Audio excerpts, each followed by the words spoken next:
Olá, irmãos. Dando continuidade na série A Vida Normal da Igreja, hoje o João Nelson e eu vamos entrar nos capítulos 3 e 4 do livro de Atos, onde fala sobre a intrepidez dos discípulos diante do mundo.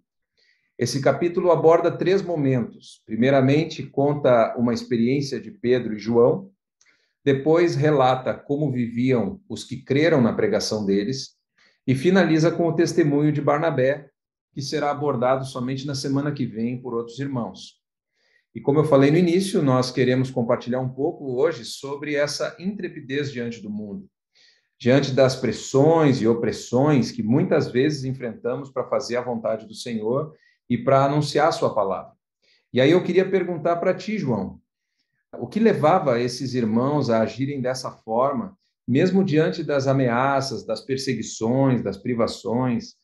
Havia alguma recompensa para eles por passarem por tudo isso? Porque tudo indica que se eles continuassem fazendo assim, viria mais perseguição e possivelmente até a morte deles. Eu gosto de lembrar, mas que os primeiros capítulos que nós encontramos em Atos mostra uma tremenda experiência que os irmãos tiveram, que impactou toda a vida deles, a vida da igreja. E estamos vivendo esses eventos bem naqueles dias, como a ressurreição de Jesus. Imagina, por 40 dias andou entre eles. Imagina que tremenda experiência eles tiveram ver o Senhor ressurreto andando com eles. E também veio depois o derramar do Espírito Santo, que o próprio livro de Joel, né, o profeta Joel escreveu, profetizou sobre isso 800 anos antes disso acontecer. Então, Deus Pai estava aguardando todos esses anos, quase um milênio. Quando é que vem o Espírito Santo? Quando é que vem o Espírito Santo? Né? Quando é que vai... E os irmãos também orando para ver quando é que ia se derramar o Espírito Santo. E aconteceu também nessa ocasião. Se nós estivéssemos lá, imagina que baita experiência impactante que nós teríamos na nossa vida. A nossa vida vai ser transformada. E eu gosto de dizer que o Pentecostes ele é o berço dos avivamentos. E essa unção do Espírito Santo, essa vinda do Espírito Santo sobre os irmãos, sobre a igreja, gerou neles o quê? Então, a intrepidez para pregar o evangelho, para curar enfermos e para expulsar demônios. E quando há avivamento, muitas vezes, ou todas as vezes, há perseguição de vários níveis, desde perseguição de palavras, mas também de perseguição até de morte, de meus irmãos também passaram por privações, e nessa perseguição e nessas privações que eles passaram, tem a ver com um coxo esse que foi curado. E foi dedicado 2 capítulos disso, o capítulo 13 e o capítulo 4. E os apóstolos foram proibidos de pregar o evangelho. Mas Pedro, ele não se intimidou.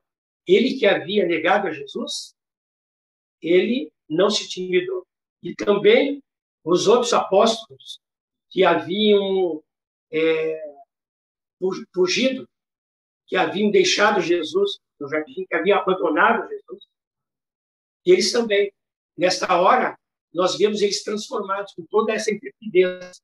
E eles disseram, os senhores mesmos julguem, falando para as autoridades da época, se é justo diante de Deus ouvirmos antes dos senhores do que é Deus, pois não podemos deixar de falar todas aquelas coisas que nós vimos e ouvimos.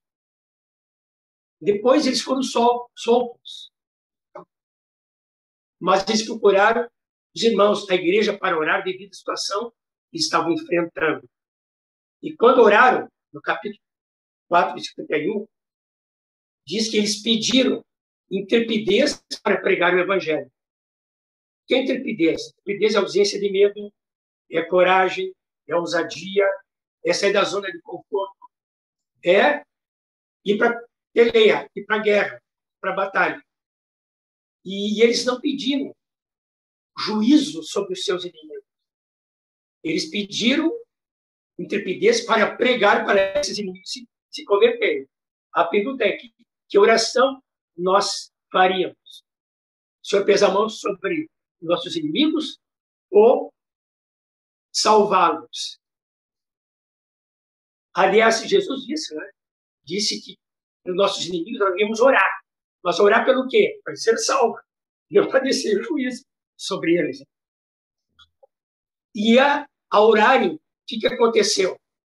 O local que eles estavam tremeu. Então, essa oração agrada a Deus. Por isso que tremeu o local. Houve uma aprovação de Deus. E eu pensei assim, esse tipo de oração treme o coração de Deus, cheio de amor, de compaixão, né? De alegria, porque estão orando para as pessoas serem salvas. E quando tremeu o coração do Senhor, acabou tremendo o local. A terra tremeu também, porque estavam orando justamente pelo coração do Senhor. E eles ficaram, então, cheios do Espírito Santo. E com intrepidez, eles pregaram o Evangelho. E aí vem o resultado. Está no capítulo 4, versículo 32, diz que uma multidão creu no Senhor. E aqui ocorreu o primeiro avivamento, em Atos 4. Porque eles oraram de novo, o Senhor dá-nos intrepidez. E o Senhor atendeu a oração. Então, houve um grande avivamento. Onde é que é esse grande avivamento?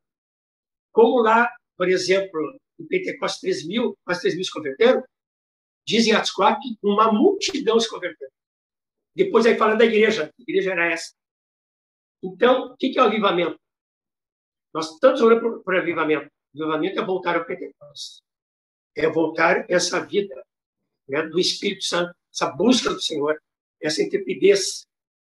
E que essa deve ser a nossa oração, para sermos cheios do Espírito Santo, portanto, cheios de intrepidez, para viver Cristo e buscar e salvar o perdido. Todo avivamento tem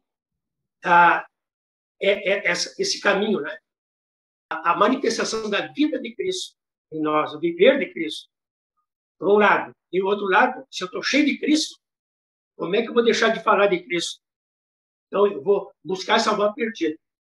Nós buscamos o perdido. Nossa parte é buscar o perdido. A parte do Senhor é salvar o perdido. Agora, se nós não buscarmos o perdido, como o Senhor salvará? Eu gosto de dizer, alguém nos buscou para sermos salvos. E hoje tem que buscar alguém para Jesus salvar. E eu vejo que esta é a motivação da vida da igreja naquela época. Esse era o alvo, essa era a agenda deles. Viver essa vida abundante de Cristo e buscar e salvar o perdido. Isso era uma igreja que nós devemos ser hoje também. Era uma igreja que era transformada, por um lado, e que transformava aqueles que estavam ao redor dela. E essa igreja, então, marcou a sua geração. Então, a nossa oração deve ser essa: Senhor, que Tu venha nos usar e venha com a Tua intrepidez, para o Teu Espírito Santo nos imprimir, nos encher a nossa vida dessa intrepidez, dessa vida do Pai, do Filho e do Espírito Santo, e que nós também, como nossos irmãos, venhamos também a transformar, a tocar, a impactar a geração que nós somos vivendo. Eu tenho uma pergunta para ti. Opa! Se fizesse para mim, eu tenho uma para ti. Estamos dispostos a sermos contrariados, ofendidos, desprezados pelo mundo, ou até pelos nossos amigos e parentes, podendo perder tudo para cumprir a ordem de Jesus? Amém.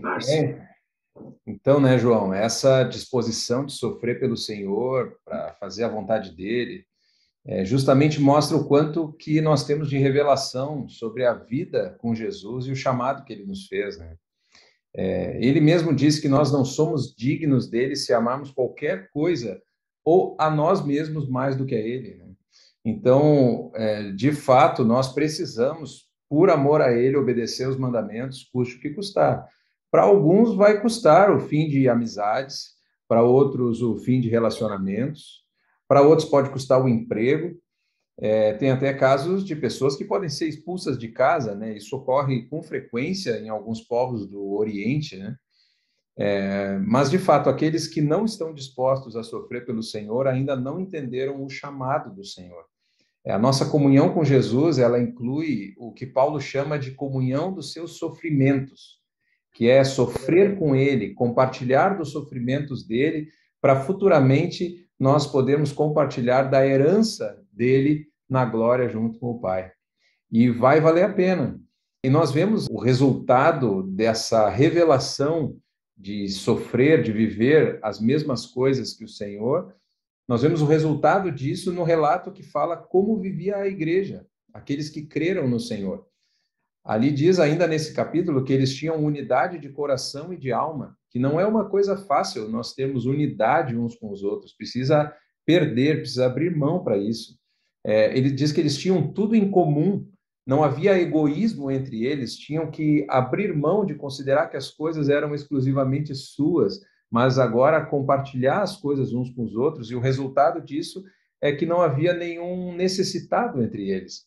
Aqueles que possuíam terras, que possuíam casas, vendiam, traziam os valores para os apóstolos repartiam conforme a necessidade a qualquer um que precisasse. E juntamente com isso, tinha muito poder e graça nos apóstolos, dando testemunho da ressurreição de Jesus. E logo em seguida começam mais testemunhos ainda a aparecer, como o testemunho de Barnabé, né, que está relatado ali, mas sobre ele nós vamos deixar para os nossos irmãos da semana que vem falar um pouquinho sobre isso, junto com o capítulo 5. Mas queremos juntos aqui incentivar a igreja a exercitar essa mesma maneira de viver que nós vimos nesses irmãos do início, logo depois que Jesus foi assunto aos céus, deixou seus discípulos, que nós todos possamos viver com essa mesma intrepidez, independente daquilo que surgir diante de nós. Então, meditem sobre isso, compartilhem uns com os outros, se edifiquem na igreja, nas casas, em nome de Jesus. Abençoamos vocês para isso. Amém, João? Deus abençoe. Em nome de Jesus, amém. E vivamos assim, Amém. agradando o Senhor. Amém. Amém.